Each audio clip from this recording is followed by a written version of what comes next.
எண்ணி எண்ணி சொன்னார். அவற்றை நீர் மனப்பாடமாக ஓதுவீரா என்று கேட்டார் நபிகள் நாயகம் ஸல்லல்லாஹு அலைஹி வஸல்லம் அவர்கள். ஆம், ஓதுவேனே என்று சொன்னார். அதனால் உனக்கு நான் இந்த பெண்ணை திருமணம் முடித்துக் கொடுக்கிறேன் என்றார். மணப்பெண்ணை ஒரு அந்நிய ஆடவன் உச்சி முதல் உள்ளங்கால் வரை பார்த்து பார்த்து ரசித்து ரசித்து வீடியோ எடுக்கின்றார். ஒரு பெண்ணை முழுவதுமாக பார்ப்பதற்கு தன் கணவனுக்கு மட்டும்தான் உரிமை உள்ளது. ஆனால் திருமணத்திற்கு முன்பு யாரோ ஒருவனை பார்க்க விடுவது எவ்வளவு பெரிய கேவலமான விஷயம் என்பதை நாம் அனைவரும் சிந்திக்க வேண்டும். திருமணம் என்ற பெயரில் எவ்வளவு பெரிய ஆடம்பர விருந்துகள் அளிக்கின்றனர், எவ்வளவு பெரிய ஆடம்பர விருந்துகள் அளிக்கின்றனர். நபிகள் நாயகம் ஸல்லல்லாஹு அலைஹி வஸல்லம் அவர்கள் வழிகாட்டின்படி திருமண விருந்து என்பது மணமகன் தரும் வலிமா விருந்து மட்டும்தான். பெண் வீட்டார் போடும் விருந்திற்கு நபி வழியில் எந்த ஆதாரமும் இல்லை. இரு வீட்டாரும் போட்டி போட்டுக் கொண்டு விருந்தளிப்பதும் அதில் பகட்டை காட்டுவதும் நபி வழிக்கு எதிரானதாகும். இந்த விருந்துக்காக பட்டி வாங்குவதும் வீட்டை விற்பதும் கடன் வாங்கும் நிலையை நாம் பார்க்கிறோம். நபிகள் நாயகம் ஸல்லல்லாஹு அலைஹி வஸல்லம் அவர்கள் காட்டிய வலிமா விருந்து கூட அவரவர் வசதிக்கேற்பத்தான் அளித்துக் கொள்ளலாம். ஊர் முழுக்க தர வேண்டும் என்பது அவசியமில்லை. நபிகள் நாயகம் ஸல்லல்லாஹு அலைஹி வஸல்லம் அவர்கள் தன் திருமணத்தின் போது மிக பிரம்மாண்டமாக அளித்த விருந்து எதுவென்றால் ஜைனப் ரலியல்லாஹு அன்ஹா அவர்களை திருமணம் முடிக்கும் பொழுது அளித்த அந்த விருந்து தான். அந்த விருதில் அவர்கள் எதை அளித்தார்கள் என்றால் ஒரே ஒரு ஆட்டை அறுத்ததுதான். இவ்வாறு நபிகள் நாயகம் ஸல்லல்லாஹு அலைஹி வஸல்லம் அவர்கள் திருமணத்தை மிக மிக எளிமையாக ஆக்கி வைத்தார்கள். எனவே நாம் அனைவரும் நபிகள் நாயகம் ஸல்லல்லாஹு அலைஹி வஸல்லம் அவர்கள் காட்டிய திருமணத்தை பின்பற்றி நடக்க வேண்டும் என்று வாய்ப்புக்கு நன்றி கூறி விடைபெறுகிறேன். அஸ்ஸலாமு அலைக்கும் வரஹ்மத்துல்லாஹி தஆலா வ பரகாத்துஹு.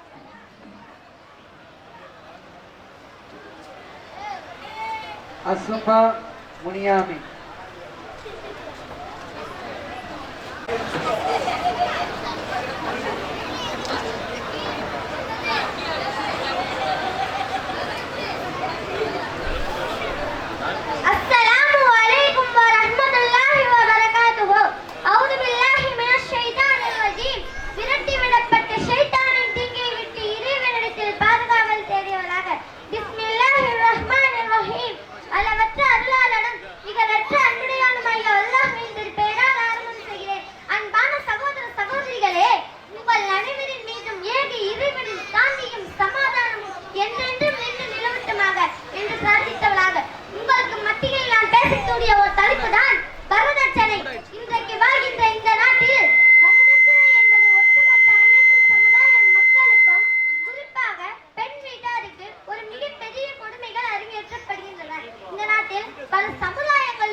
அல்லாஹ் தன் திருமதியில் 4வது அத்தியாயம் 4வது வசனத்தில் கூறுகிறான், நீங்கள் மனம் செய்து கொண்ட பெண்களுக்கு அவர்களுடைய மகள்களை மகிழ்வோடு கொடுத்து விடுங்கள். அதிலிருந்து ஏதேனும் ஒன்றை அவர்கள் உங்களுக்கு கொடுத்தால் தாராளமாக மகிழ்வுடன் புசியுங்கள் என்று அல்லாஹ் கூறுகிறான்.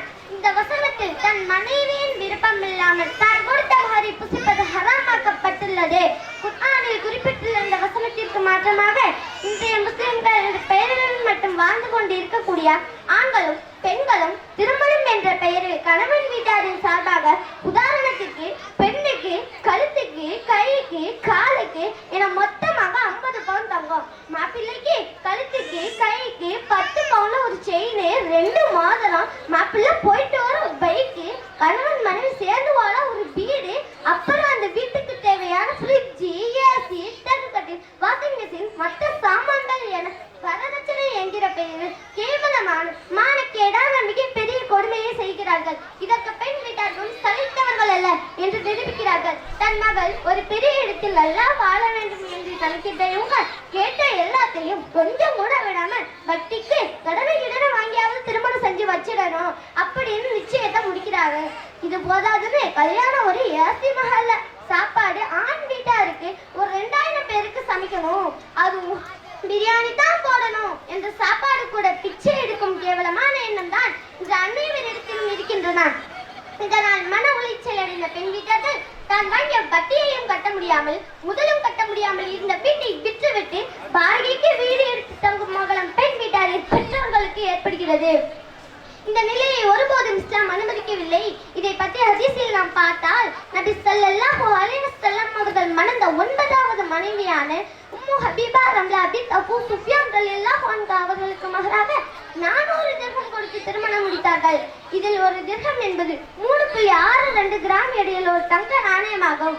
மற்றொரு அறிவிப்பில் நபி ஸல்லல்லாஹு அலைஹி வஸல்லம் அவர்கள் அப்துல் ரஹ்மான் ரலியல்லாஹு அன்ஹு மீது பாஸ்தன திருவியத்தின் மஞ்சள் அடையாளத்தை கண்டு என்ன இது அப்துல் ரஹ்மானே என கேட்டார்கள். அதற்கு அப்துல் ரஹ்மான் ரலியல்லாஹு அன்ஹு நான் ஒரு அன்சாரி பெண் ஒருவரை மணந்தேன் என்று பதிலளித்தார்கள். அதற்கு நபி ஸல்லல்லாஹு அலைஹி வஸல்லம் அவர்கள் நீங்கள் அந்த பெண்ணுக்கு மகராக என்ன கொடுத்தாய் என கேட்டதற்கு ஒரு பேரிச்சம்பழ கொட்டையிலே எடையுள்ள ஒரு தங்கம் என பதிலளித்தார்கள். அதற்கு நபி ஸல்லல்லாஹு அலைஹி வஸல்லம் அவர்கள் நீ ஒரு ஆட்டையாவது எடுத்து வழிமாறு கொடு என்று கூறினார்கள். இந்த ஹதீஸ் புகாரியில் உள்ளது. இது போன்ற ஆதாரங்கள் அதிகமாக ஹதீஸ்களிலும் குர்ஆனிலும் இருக்கின்றன. இதை பற்றி அறிந்தவர்களில் ஒரு பிரிவினர் வரதட்சணையை வாங்கத்தான் செய்கிறார்கள். இந்த நபர்களை பற்றி அல்லாஹ் தன் திருமறையில் கூறுகிறான், எனது போதனை புறக்கணிப்பவனுக்கு நெருக்கடியான வாழ்க்கை உண்டே, அவனை கியாமத் நாளில் குருடராக எழுப்புவோம் என்று எச்சரித்துள்ளான். மற்றொரு வசனத்தில் இவர்களை பற்றி அல்லாஹ் தன் திருமறையில் 13வது அத்தியாயம் 11வது வசனத்தில் கூறுகிறான், எந்த ஒரு சமுதாயமும் தன் நிலையை தான் மாற்றாதவரை அல்லாஹ் அவர்களுடைய நிலையை மாற்ற மாட்டான். இந்த வசனத்தில் விளக்கம் என்னவென்றால், எந்த ஒரு மனிதனும் தன்னிடமுள்ள கெட்ட அல்லது தீய விஷயங்களை மாற்றாதவரை அல்லாஹ் அவர்களுடைய இந்த செயல்பாடுகளை மாற்ற மாட்டான் என்பதாகும். நாம் இந்த உலகத்தில் தன் மகள் திருமணம் என்ற பெயரில் நன்றாக வாழ வேண்டும் என்று யோசிப்பதை நிறுத்திவிட்டு நாளை அல்லாஹ் இதை பற்றி கேள்வி கேட்பார் என்று அல்லாஹ்வை பயந்து அவனுக்கு முற்றிலும் வழிபட்ட முஸ்லிம்களாக வாழ வேண்டும். அல்லாஹ் இந்த வாழ்க்கையையும் மரணத்தையும் எதற்கு படைத்தான் என்று தன் திருமறையில் 11வது அத்தியாயம் 7வது வசனத்தில் கூறுகிறான், உங்களை யார் ஒருவர் செயலால் அழகானவர் என்பதை சோதிப்பதற்காக மரணத்தையும் வாழ்வையும் படைத்தோம் என்று கூறுகிறான். இந்த வரதட்சணை என்கிற பெயரில் பெண் வீட்டாரை கணவன் தன் மனைவியை கொடுமைப்படுத்துவதை விட்டு அல்லாஹ்வின் திருப்பொருத்தத்தை நாட வேண்டும் என்று எண்ணத்தோடு செயலால் அழகானவர்களாக மாற வேண்டும் என்று கூறியவளாக எனது உரையை நிறைவு செய்கிறேன். வாஹித தவான அல்ஹம்துலில்லாஹி ரப்பில் ஆலமீன். அஸ்ஸலாமு அலைக்கும் வரஹ்மத்துல்லாஹி வபரகாதுஹு. அடுத்தபடியாக அப்துல் ரஹ்மான் அபுல் கலாம் ஆசாத். அஸ்பாக்கு காப்பனார் பெயர் பஹருதி. ஹாஜிரா பானு முகமது சுல்தான்.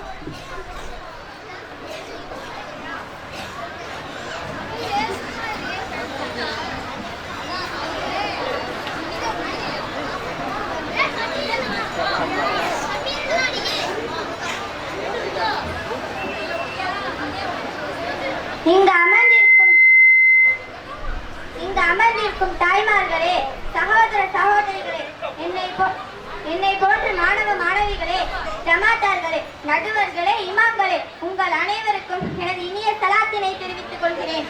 அஸ்ஸலாமு அலைக்கும் வரஹ்மத்துல்லாஹி வபரகாதுஹு. அஊது பில்லாஹி மினஷ் ஷைத்தானிர் ரஜீம். விரட்டிவிடப்பட்ட ஷைத்தானின் தீங்கை விட்டும் அல்லாஹ்விடம் பாதுகாவல் தேடியவளாக பிஸ்மில்லாஹிர் ரஹ்மானிர் ரஹீம். அளவற்ற அருளாளனும் நிகரற்ற அன்புடனுமாகிய அல்லாஹ்வின் திருப்பெயரால் ஆரம்பம் செய்கிறேன். கண்ணியத்திற்குரிய சகோதர சகோதரிகளே, உங்கள் அனைவரின் மீதும் ஏக இறைவனின் சாந்தியும் சமாதானமும் என்றென்றும் நின்று நிலவட்டுமாக என்று பிரார்த்தித்தவளாக எனது உரையை ஆரம்பம் செய்கிறேன். உங்களுக்கு மத்தியில் நான் பேச எடுத்துக்கொண்ட ஒரு தலைப்பு தான் மரணம். கண்ணியத்திற்குரியவர்களே, இதுதான் மரணத்தின் பாதையில் மனிதன். யாலமு அன்னமல் ஹயாத்தத் துன்யா லஇபு வலஹு. அறிந்து கொள்ளுங்கள், இந்த உலக வாழ்க்கை உங்களுக்கு நிரந்தரமானதல்ல. இந்த உலக வாழ்க்கையிலே நீங்கள் நிரந்தரமாக வாழ்வதற்கு அல்லாஹ் உங்களை படைக்கவில்லை. இந்த உலக வாழ்க்கை வீணும் விளையாட்டும் தான். இந்த உலக வாழ்க்கை முடிக்கப்பட்டதற்கு பிறகு நீங்கள் அல்லாஹ்விடத்திலே கொண்டு செல்லப்படுவீர்கள். கண்ணியத்திற்குரியவர்களே, மரணத்தை நினைவு கூறுங்கள், மரணத்தை நினைத்து பாருங்கள். ஒரு நாள் நமக்கும் இந்த அழைப்பு ஒரு அழைப்பார், நமக்குடைய அழைப்பிற்கும் நம்மையும் இந்த ஒரு மலக்கு அழைப்பார். அந்த மலக் நல்ல மலக்காகவோ சூரியனின் ஒளியை தன்னிடத்தில் கொண்ட மலக்காக இருக்கலாம், அல்லது இருள் அடைந்த முகங்களை தன்னிடத்தில் கொண்ட மலக்காக இருக்கலாம். இந்த இருவரில் ஒருவர் நம்மை சந்திப்பார். நம்மிடத்திலே சொல்லுவார், அல்ல உயிரே, அல்லாஹ்வுடைய வணக்க வழிபாட்டில் ஈடுபட்ட உயிரே, இந்த உடம்பில் இருந்து நீ வெளியேறு என்று. அல்லது பாவம் செய்திருந்தால் பாவமான நிலையிலே அல்லாஹ் நமது மரணத்தை ஏற்படுத்தினார், அல்லாஹ் பாதுகாப்பானாக. கெட்ட உயிரே, அல்லாஹ்வுடைய கோபம் உன் மீது இருக்கக்கூடிய நிலையிலே உடம்பிலிருந்து வெளியே வா என்று அழைப்பார்கள். அந்த அழைப்பிற்கு யாரும் மறுக்க முடியாது. எந்த ராணுவ பட்டாளங்களும் அதை பாதுகாக்க முடியாது. எந்த மருத்துவர்களுடைய மருந்தும் அந்த நோயை தீர்க்க முடியாது. அந்த நோயை தீர்க்க முடியாத நோய் கண்ணியத்திற்குரியவர்களே, மரணம் வந்திருந்து விட்டால் நாம் எங்கும் ஓடி மறைய முடியாது, எங்கும் தெரித்து விட முடியாது. அல்லாஹ் ஒரு நிமிடம் பிற்படுத்தவும் மாட்டான். சிறிது நேரம் அல்லாஹ் அவகாசம் கொடு, எனக்கு சொத்து இருக்கிறது பார்த்து வந்து விடுகிறேன், எனக்கு வீடு இருக்கிறது பார்த்து வந்து விடுகிறேன், என் பிள்ளை திருமணம் முடிக்காமல் இருக்கிறாள், முடித்து கொடுத்து வந்து விடுகிறேன் என்றெல்லாம் கோரிக்கை வைக்க முடியாது கண்ணியத்திற்குரியவர்களே. மரணம் வந்தடைந்து விட்டால் நம்முடைய உடம்பு ஜனாசாவாக மாற்றப்படும்.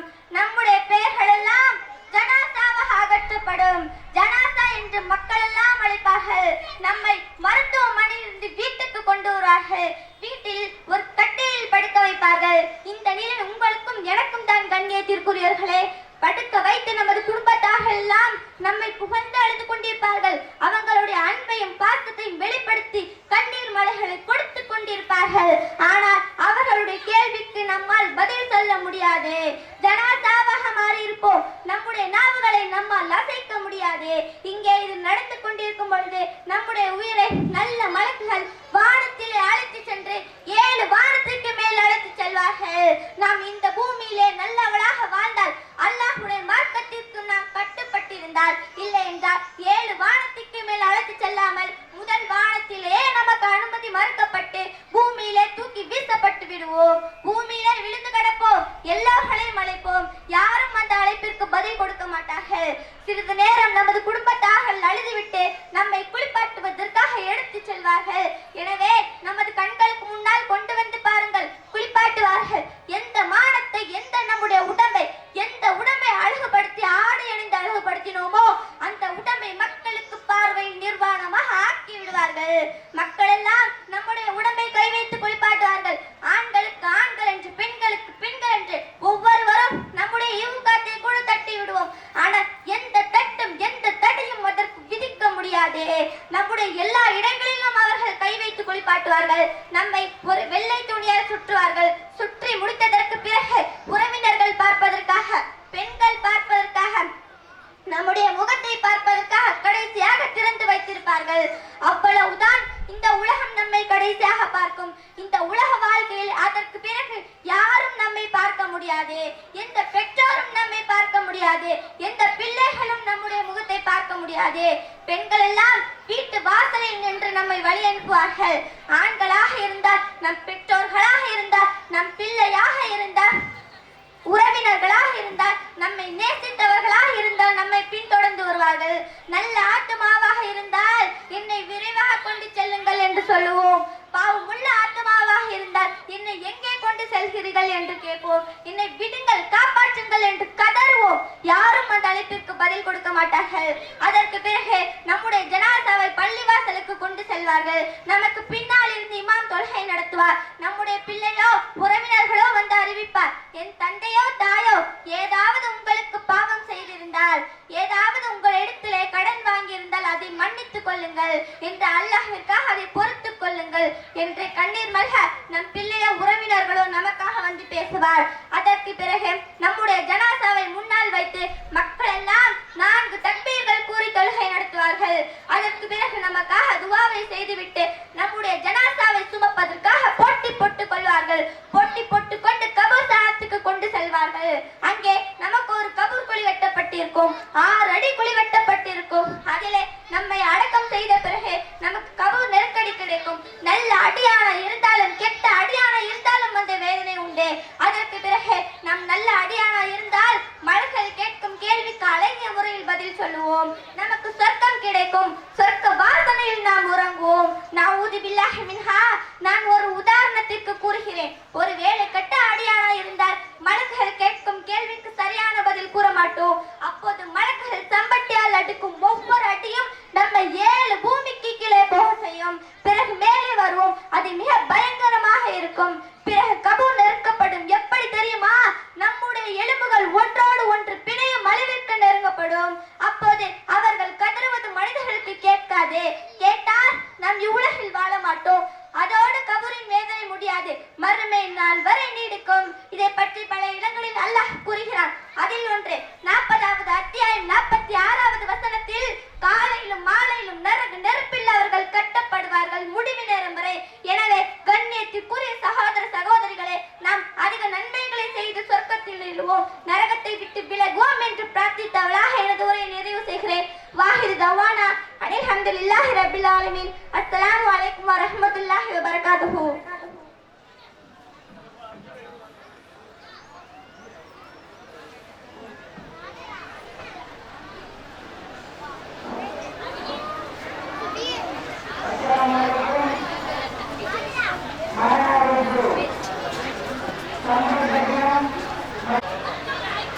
அக்பர் அலி.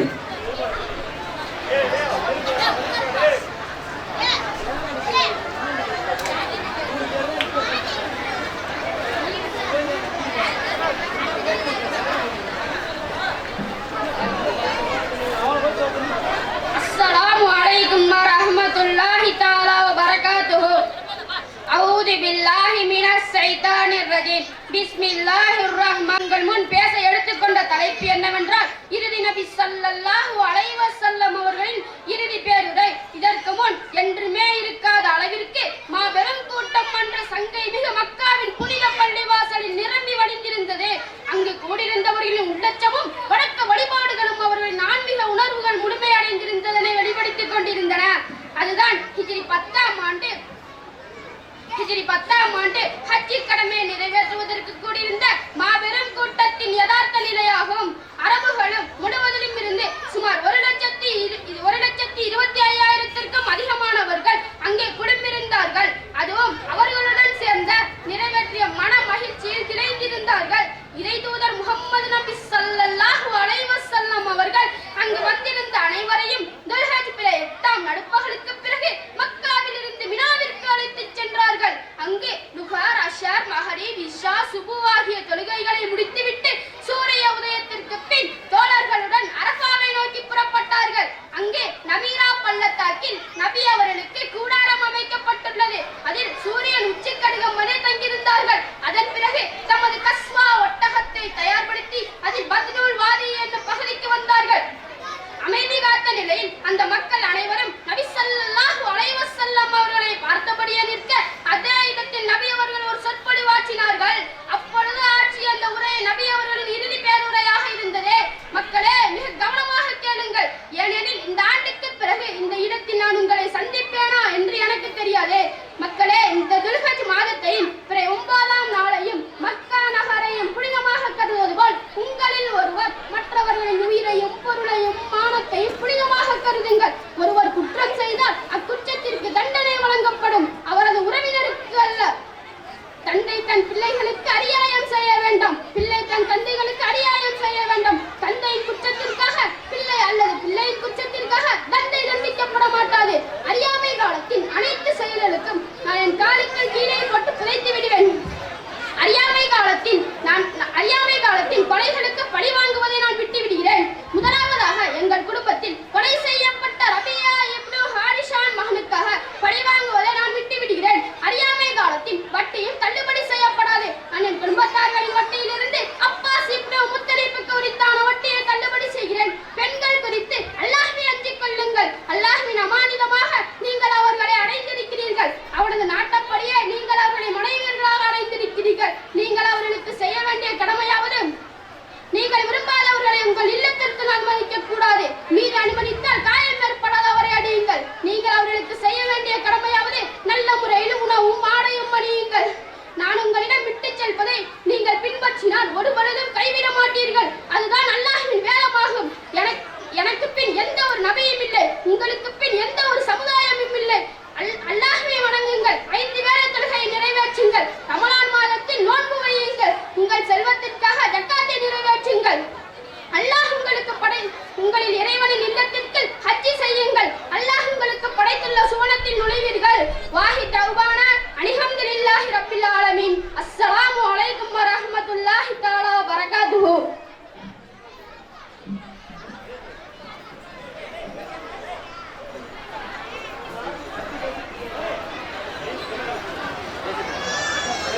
கண்ணியமிக்கவர்களே, அருகில் இருப்ப பெற்றோர்கள் குழந்தைகளை அமைதிப்படுத்துமாறு கேட்டுக்கொள்ளப்படுகிறது.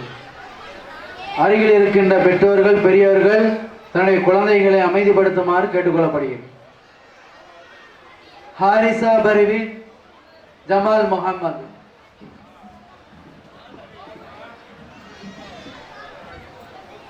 அஸ்ஸலாமு அலைக்கும் வரஹ்மத்துல்லாஹி தஆலா வ பரகாத்துஹு. அளவற்ற அருளாளரும் நிகரற்ற அன்புடையனுமாகிய அல்லாஹ்வின் திருப்பெயரால் ஆரம்பம் செய்கிறேன். நான் உங்கள் முன் பேச எடுத்துக்கொண்ட தலைப்பு என்னவென்றால், சின்ன அமல்களும் அதற்குரிய பலன்களும். நாம் அல்லாஹ்வுக்கு திக்ர் செய்வதற்கு தயக்கம் காட்டுகிறோம். சில நன்மைகள் தெரியாமலும் நம் அல்லாஹ்வை நினைவூட்டுகிறோம். அதுபோல் நம் வீணான செயல்களிலும் காரியங்களிலும் ஈடுபடுகின்றோமோ தவிர அல்லாஹ்வை வணங்குவதால் என்ன நன்மை கிடைக்கின்றது என்பதை நாம் சிந்திப்பது கிடையாது. நாம் ஒரு சுபஹானல்லாஹ் என்று கூறுவதால் சொர்க்கத்தில் ஒரு மரம் நட்டப்படுகின்றது என்று நபி ஸல்லல்லாஹு அலைஹி வஸல்லம் அவர்கள் கூறினார்கள். நபி ஸல்லல்லாஹு அலைஹி வஸல்லம் அவர்களிடத்திலே சில ஏழை சஹாபாக்கள் வந்து, எங்களை விட செல்வந்தர்கள் எங்களை விட அதிகமாக தர்மம் செய்கின்றார்கள், குர்பானி கொடுக்கின்றார்கள் என்று கூறப்படும் போது நபி ஸல்லல்லாஹு அலைஹி வஸல்லம் அவர்கள் கூறினார்கள், ஒவ்வொருவரும் ஒரு ஃபர்லான தொழுகைக்கு பிறகு சுப்ஹானல்லாஹ் 33 தடவை, அல்ஹம்துலில்லாஹ் 33 தடவை, அல்லாஹ் அக்பர் 33 தடவை, லா இலாஹ இல்லல்லாஹ் ஒரு தடவை கூறுகின்றார்களோ அவருக்கு சொர்க்கத்தில் ஒரு மரம் நட்டப்படுகிறது. அவருக்கு ஒரு கொடுத்த ஆட்டை குர்பானி கொடுத்த நன்மை கிடைக்கின்றது. இதை நாம் எத்தனை பேர் கடைபிடிக்கிறோம் என்பதை நாம் சிந்திக்க வேண்டாமா? அதுபோல ஜும்மாவுடைய நாளில் யார் பள்ளிவாசலுக்கு முதலில் வருகிறாரோ அவருக்கு முதலில் வருபவருக்கு கொட்டகம் கொடுத்த நன்மையும், இரண்டாம் வருபவருக்கு மாடு கொடுத்த நன்மையும், மூன்றாம் வருபவருக்கு ஆடு கொடுத்த நன்மையும், நான்காம் ஐந்தாம் வருபவருக்கு கோழி மற்றும் முட்டை கொடுத்த நன்மையும் கிடைக்கின்றது. அதுபோல ஜும்மாவுடைய நாளில் யார் குளித்து நல்லாடை அணிந்து தலையில் எண்ணெய் தடவி பள்ளிவாசலுக்கு உரையை கேட்டு தொழுகையை நிறைவேற்றுகின்றாரோ அவருடைய நல்லறங்களை அல்லாஹ் அடுத்த ஜும்மா வரை பொறுப்பேற்று வைக்கின்றான்.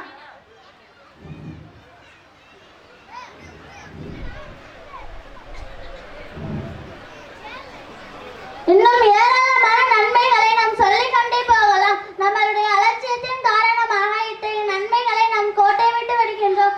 எத்தனை நன்மைகளையும் கோட்டை விட்டு விட்டுகிறோமோ அத்தகைய நன்மைகளை செய்து அல்லாஹ்வின் அன்பை பெற்று சொர்க்கத்தில் நுழைவோமாக கூறி என் உரையை நிறைவு செய்கிறேன். வாஹி தவானா அல்ஹம்துலில்லாஹி ரப்பில் ஆலமீன். அஸ்ஸலாமு அலைக்கும் வரஹ்மத்துல்லாஹி தஆலா வ பரகாத்துஹு. ஜாவித் காதர் மொய்தீன். ஜாவித் காதர் மொய்தீன்.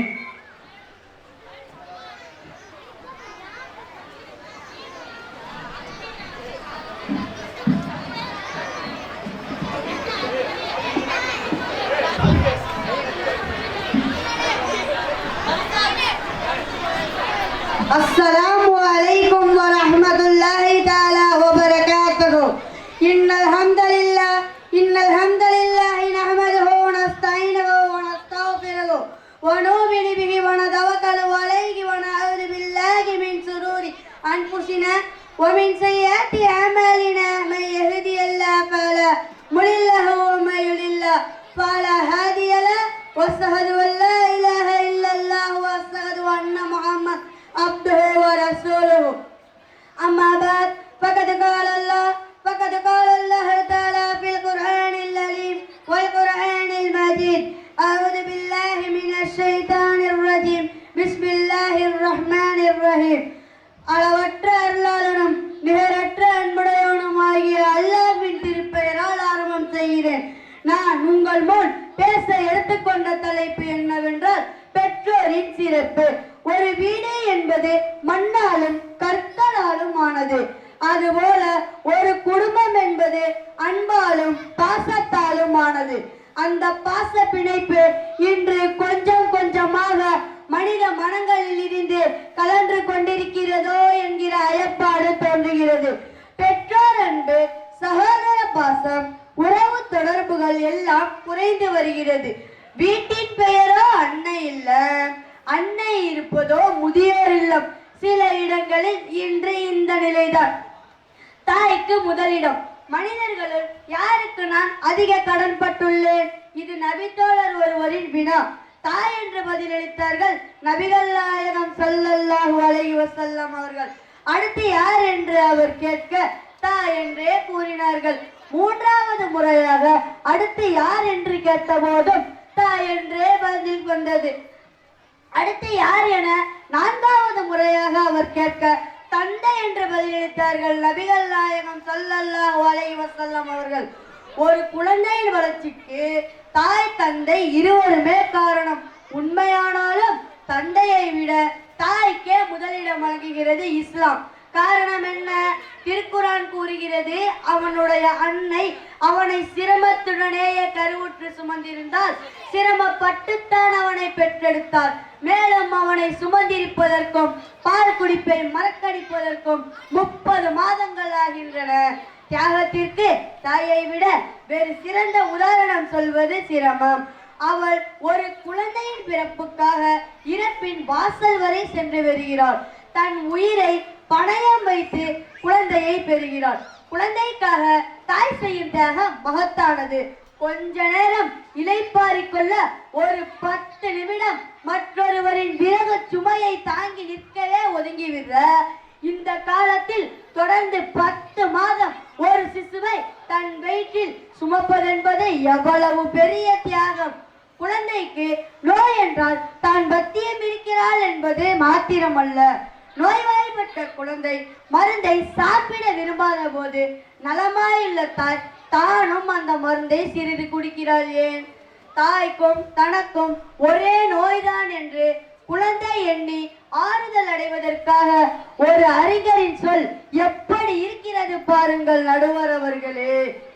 ஒரு தாய் தனக்கு என்னவாவெல்லாம் இருக்கிறாள் என்பதை மனிதன் கடைசி வரை உணர்வதில்லை. அவன் அதை உணரும் போது அவள் உயிரோடு இருப்பதில்லை. தாய் தந்தையாரிடம் மிக கண்ணியமான முறையில் நடந்து கொள்ளுங்கள். பெற்றோரில் ஒருவரோ இருவருமோ முதுமை அடைந்து விட்ட நிலையில் உம்மிடம் இருந்தால் அவர்களை சீ என்று கூட கூறாது. மேலும் அவர்களை கடித்து பேசாது. மாறாக அவர்களிடம் கண்ணியமாக பேசுவீராக. பொதுவாக வயசு கூட கூட டென்ஷன் அதிகமாகும். இது மாதிரி முதுமை பருவத்தில் பெற்றோர் நம் மனம் புண்படும் விதத்தில் பேசிடலாம், ஏசிவிடலாம். ஆனால் கூட அதற்கு பகரமாக நாம் பேசிடும் ஒவ்வொரு வார்த்தையிலும் கண்ணிய நிலையோட வேண்டும். எக்காரணத்தை கொண்டும் பெற்றோரின் மரியாதையை குதறிவிடக் கூடாது. பெற்றோரை திட்டுவது பெரும் பாவங்களில் ஒன்று என நபிகள் நாயகம் ஸல்லல்லாஹு அலைஹி வஸல்லம் அவர்கள் கண்டிக்கிறார்கள். நீ நேரடியாக திட்டுவது ஒருபுறம் இருக்கட்டும். அவன் பதிலுக்கு உன் தந்தையை திட்டக்கூடிய சூழலை உருவாக்கி விடாதே என்று உணர்த்துகிறார்கள். அபூ ஹுரைரா ரலியல்லாஹு அன்ஹு அவர்கள் இதை இப்படியும் புரட்டி போட்டு சொல்லலாம். தம்முடைய பெற்றோரை அவமதிக்கும் ஒவ்வொருவரும் அவர்கள் பிள்ளைகளால் பிற்காலத்தில் அவமதிக்கப்படுவது நிச்சயம். அபூபக்கர் ரலியல்லாஹு அன்ஹு அவர்கள் அறிவிக்க பைகதியில் பதிவாக்கியுள்ள ஆதாரபூர்வமான நபிவழி செய்தி. ஒவ்வொரு குற்றத்திற்கான தண்டனையும் மறுமையில் வழங்கப்படுவதுதான் இறைவிதி. ஆனால் பெற்றோருக்கு நோவினை செய்வதன் அதற்கான பிரதிபலனை இவ்வுலகிலேயே கண்கூடாக கண்ட பின்பே இருப்பான். இத்தகைய நிலையில் இருந்து நம் அனைவரையும் இறைவன் காப்பாற்றி பெற்றோருக்கு பணிவிடை செய்யும் நற்பாக்கியத்தையும் நமக்கு தந்தருள்வாயாக. ஆமீன் யா ரப்பல் ஆலமீன். இத்துடன் என் உரையை முடித்துக் கொள்கிறேன். வாஹில் தவானா அல்ஹம்துலில்லாஹி ரப்பில் ஆலமீன். அஸ்ஸலாமு அலைக்கும் வரஹ்மத்துல்லாஹி தஆலா வ பரகாத்துஹு.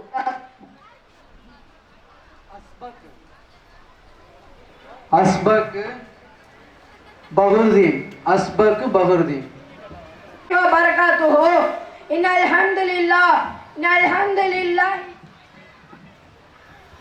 إن الحمد لله نحمده ونستعينه ونستغفره ونعوذ بالله من شرور أنفسنا ومن سيئات أعمالنا من يهد الله فلا مضل له ومن يضلل الله فلا هادي له ونشهد أن لا إله إلا الله ونشهد أن محمدا عبده ورسوله أما بعد உலகத்தில் எத்தனையோ பேரை காஃபீராக படைத்தாலும் என்னையும் உங்களையும் ஒரு முஸ்லீமாக படைத்து இஸ்லாம் என்ற ஒரே கொள்கையை செலுத்திய அல்லாஹ்வுக்கே எல்லா புகழும் என்று கூறியவனாக என் உரையை நான் செய்கிறேன்.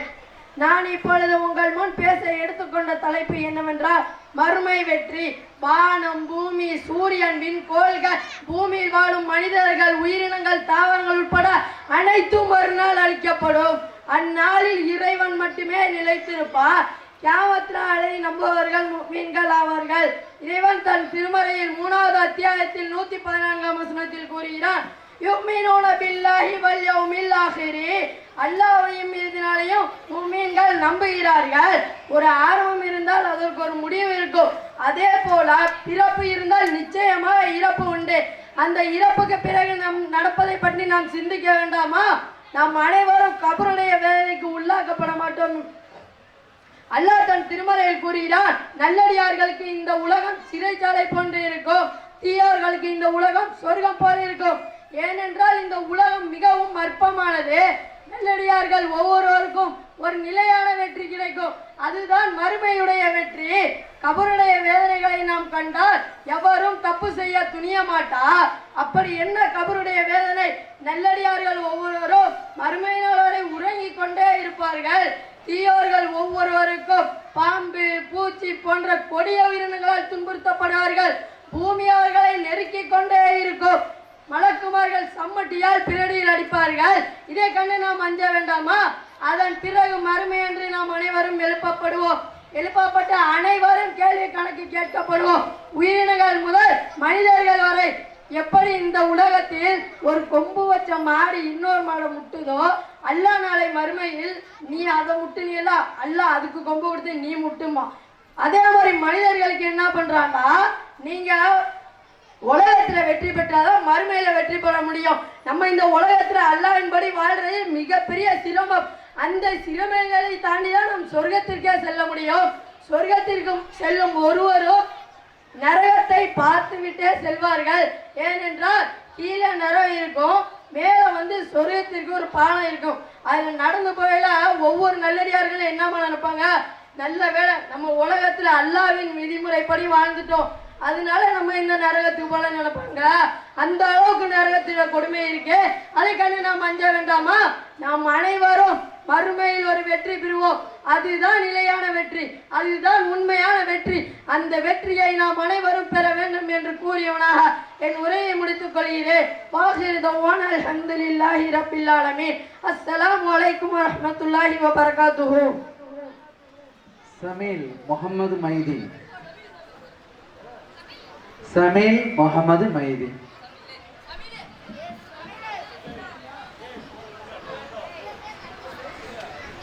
அஸ்ஸலாமு அலைக்கும் வரஹ்மத்துல்லாஹி தஆலா வபரகாத்துஹு. விண்ணுக்கு அழகான விண்மீன்களையும் மண்ணுக்கு அழகான மனிதரை படைத்த அல்லாஹ்வுக்கு எல்லா புகழும். இஸ்லாமிய மார்க்கம் 5 காரியங்கள் அமைக்கப்பட்டுள்ளது. இது தொழுகையும் ஒன்று. நான் பேசி எடுத்து கொண்ட தலைப்பு என்னவென்றால் தொழுகை பற்றியும் தீமையை பற்றியும். எனவே தொழுகைக்கு முக்கியத்துவம் கொடுக்க வேண்டும்.